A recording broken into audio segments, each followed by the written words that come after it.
Oi pessoal, eu sou o Alessandro e no começo desse ano eu disse que um dos meus propósitos para o Ministério dos Quadrinhos desse ano era falar um pouquinho mais sobre cinema. É claro que o canal é sobre quadrinhos, a prioridade absoluta vai continuar sendo quadrinhos, mas vez por outra quero falar um pouquinho mais sobre os filmes que eu vejo. E ainda estou tateando como fazer isso, mas um propósito que eu fiz foi uma vez por mês ao menos lançar um vídeo falando de maneira mais geral, mas de maneira impressionística, vamos dizer assim, né? Mas a partir das minhas impressões, do que de maneira técnica sobre aquilo que eu assisti, se eu curti, se eu não curti, breves comentários. Nesse mês de fevereiro, agora, o vídeo está saindo agora no comecinho de março, né? Eu vou ter que fazer dois vídeos, né, para esse mês de fevereiro. Por quê? Porque eu vi bastante filme. Embora o mês esteja mais curto, eu vi mais filmes. Eu vi cerca de 20 filmes. E vocês vão reparar que muitos filmes não são lançamentos, alguns até são, mas é porque eu estou correndo atrás de prejuízo. Nos últimos 2 anos eu vi menos filmes e agora eu estou tentando colocar as coisas nos trilhos. Isso acaba me favorecendo um pouco porque eu acabo indo atrás de filmes que eu tenho a tendência de gostar, mas vi bastante coisa que eu gostei muito e vou dividir isso com vocês aqui. Então vejam esse vídeo, né? E essa semana ainda já sai o segundo. Vamos lá. O primeiro filme que eu quero falar e que foi o primeiro que eu vi nesse mês, foi um filme argentino, estrelado pelo Darín, que é Neve Negra. E esse filme é um drama familiar muito forte. Seguinte, são quatro irmãos e criados pelo pai. E esse pai, ele leva os filhos para caçar, e num acidente de caça, o irmão mais novo acaba morrendo. E isso destrói a família. Um um irmão, conforme cresce, né, vai embora do país, o outro se isola na propriedade da família, a irmã enlouquece. E tudo está ligado à morte desse garoto. Anos depois, quando o pai morre, o pai manda para esse irmão que está fora do país uma mensagem, e esse irmão volta, né, e ele quer ser enterrado na propriedade da família, na propriedade que esse irmão está isolado. Só que essa propriedade também ela está recebendo uma proposta de venda, de compra, perdão, por uma empresa canadense. Bom, tá certo. Tudo isso, né? Esse é o cenário. E os irmãos vão ter que se encontrar e aí o passado vai vir à tona. Nós vamos ver o que aconteceu e é algo terrível. Filme muito bem construído. É um drama que tem uma narrativa de suspense. Eu gostei muito. O outro filme que é bacana, eu esperava mais, mas é um filme bacana, é Castelo de Vidro. Também fala sobre relações familiares e agora um pouco mais sobre a relação pai-filho. É um pai que era, vamos colocar, os padrões da sociedade louco, né?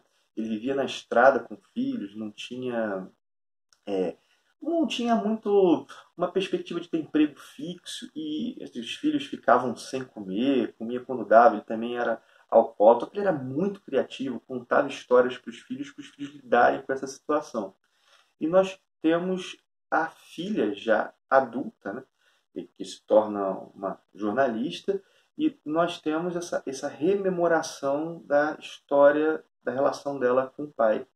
E nisso nós vamos ver que esse homem não era nem herói, nem vilão, ou na verdade era herói e vilão, e como que essa mulher adulta processa essa relação dela com o pai. Tem alguns elementos bem interessantes no filme, embora, como eu falei, tem coisa que eu não tenha curtido tanto. Vi também um musical, O Rei do Show, várias pessoas viram, né, que é sobre um homem que pobre, se apaixona por uma menina rica, começa para ganhar a vida, constrói uma espécie de circo, o circo vai fazendo sucesso, ele deseja muita aprovação da sociedade e vai galgando espaços, e só que ele vai traindo, com o passar do tempo, aquilo que ele é, aquilo que o levou aonde ele foi, e vai sacrificando as relações familiares. É um pouco a temática de que vale ganhar o mundo se o homem vier perder sua alma. Cara, é muito agradável de ver que o Hugh Jackman, mesmo que é o Wolverine, que fez Miseráveis também, o cara manda muito bem em musicais. É simples, mas assim, é um filme família e é comovente, eu gostei. Bom, continuando, vi Adeus Christopher Robin. Esse filme tem como cenário a criação do Ursinho Pooh. É sobre a família onde esse Ursinho Pooh foi criado. Na verdade, o criador era um escritor, foi para a guerra. Ele, na guerra, ele sofreu grandes traumas, ele volta, então acaba mudando para o interior, tem uma crise criativa, não consegue escrever, e ele, em determinado momento, a esposa fala que só vai voltar para ele, conviver com ele quando ele voltar a escrever, a empregada sai e ele tem que ficar com o filho.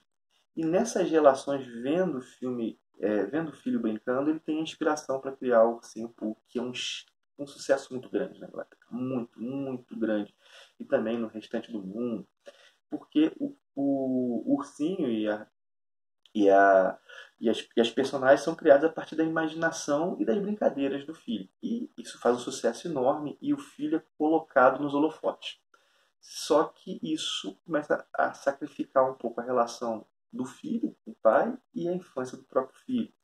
E é baseado em fatos reais, né? É baseado em fatos reais. Ah, o Castelo de Vidro também é baseado em fatos reais. E aí nós vemos como que, sei lá, um grande feito também tem seus custos. Cara, é um filme sensível. A Margot Robbie tá nesse filme. Tá nesse filme. E, cara, eu curti bastante. Vi também, agora eu vi com meu filho, Touro Ferdinando, que é sobre um touro que não quer disputar touradas. E que há também essa crítica às touradas, e que na verdade todos os outros querem, porque os outros touros acham que podem vencer o toureiro e aí se tornar um herói. Acontece que isso não é tanto possível, até que esse touro que é contra touradas, é um touro diferente dos outros, ele acaba enfrentando um toureiro e, bom, e aí vale a pena ver o filme. É um filme infantil muito legal, assim, um filme infantil bem legal. Vi também um filme, As Confissões. Esse filme é bem interessante. O forte desse filme são os diálogos. Esse filme é um filme que, é o seguinte, você tem uma reunião com os ministros da Fazenda das maiores potências do mundo. E essa reunião ela é feita no hotel, é tudo isolado, e para essa reunião são chamadas algumas outras pessoas como observadores. Uma escritora muito famosa e um padre é chamado. Um padre, na verdade, um monge que vive em silêncio, ele destoa muito desse ambiente. Acontece que um dos grandes líderes, o que é muito respeitado naquele ambiente todo, comete suicídio. E antes de cometer suicídio, ele ficou horas confessando com esse monge. E aí o que acontece? A suspeita recai sobre esse monge. Só que será que ele deixou algumas informações? Porque esse grupo tem um plano que vai afetar muito a economia mundial e várias pessoas vão sofrer. Cara, é um filme, de novo, assim, para mim o forte aqui são as atuações e os diálogos. Mas é um filme que eu curti bastante. E um dos filmes que eu mais gostei esse mês foi Eutônia. Aqui eu vi todo o potencial da Margot Robbie. Cara, eu já havia visto em outros filmes, mas aqui ela arrebenta. Ela interpreta uma patinadora que, na verdade, vem de um contexto tanto social quanto geográfico, que não era comum às grandes patinadoras, e ela vai chegar às Olimpíadas, ela vai se destacar muito, só que nessa trajetória, aos erros e os desencontros cometidos, ela é, ela é acusada, junto com o marido, de quebrar uma quebrar uma a perna de uma adversária. Cara, e é uma história que é uma situação terrível e dramática, mas que ao mesmo tempo é contada de forma engraçada e é baseada também em acontecimentos reais. Vi um grande filme esse mês, que é A Vingança de Left Brown, que é um western contemporâneo. Cara, os atores estão maravilhosos nesse filme. E é um western que se passa no momento de modernização do Velho Oeste, ou seja, as leis que eram, os costumes que eram utilizados no momento que o Estado não interferia tanto, que aquele local era uma terra de ninguém, eles começam a ser substituídos, vamos colocar assim, pela modernidade, pela civilização.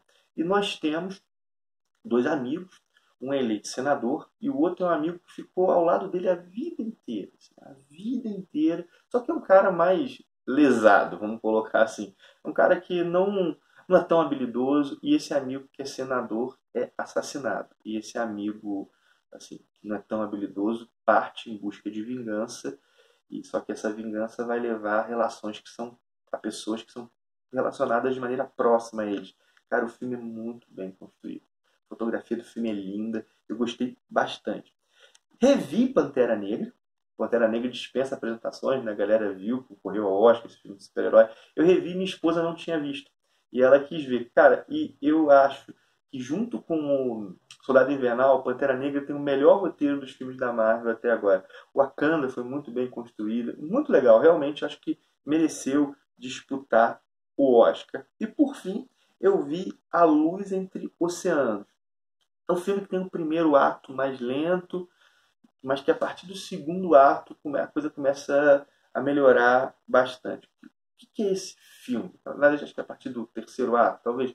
Na verdade, sei lá, os 40 minutos, os primeiros 40 minutos do filme não são tão interessantes, mas a situação que é construída depois se desenvolve uma tensão muito grande. Seguinte, um homem, ele trabalha em um farol, casa com uma moça de uma cidade próxima, que vai viver na ilha com ele, e essa ilha é isolada. O relacionamento deles é muito bom, e eles querem ter um filho, e ela engravida, perde os filhos, até que determinado dia um homem chega num barco, ele está morto e está com um bebê no colo. Eles adotam aquele bebê, não falam para ninguém, como eles vivem isolados, e aquele bebê passa a ser deles. Eles dizem que nasceu, né? Nasceu deles, então beleza, né? Só que tempos depois eles encontram uma mulher que diz que o filho, que o marido morreu, descobre a história de uma mulher, sabem quem é a mulher, que o marido morreu no mar com uma criança. Cara, e aí eles descobrem, né, que aquele filho não é dela, e a vida dessa mulher foi destruída, ela é angustiada. E aí agora, né, o que que se faz? A criança já cresceu, já criou apego, fala, não fala, o que que é o certo fazer? A segunda parte do filme é realmente bem mais interessante. Bom, falar em parte, né? Essa é a primeira parte, eu vou encerrar ela por aqui. De novo, são impressões, eu estou assim, falando de maneira bem superficial, mas esses são 10 dos filmes que eu vi em fevereiro de 2019. Você viu algum deles? Curtiu, não curtiu? Bota aí embaixo, né? Bota filmes que você viu recentemente, pode ter sido lançado agora, pode não ter sido lançado agora. Eu tenho o princípio que não, o critério não é filme novo ou filme velho, é filme bom ou filme ruim. Claro que esse bom ou ruim a partir do meu olhar. É isso que eu tinha para dizer, dividir com vocês. Peço que se você gostou do vídeo, deixe teu joinha.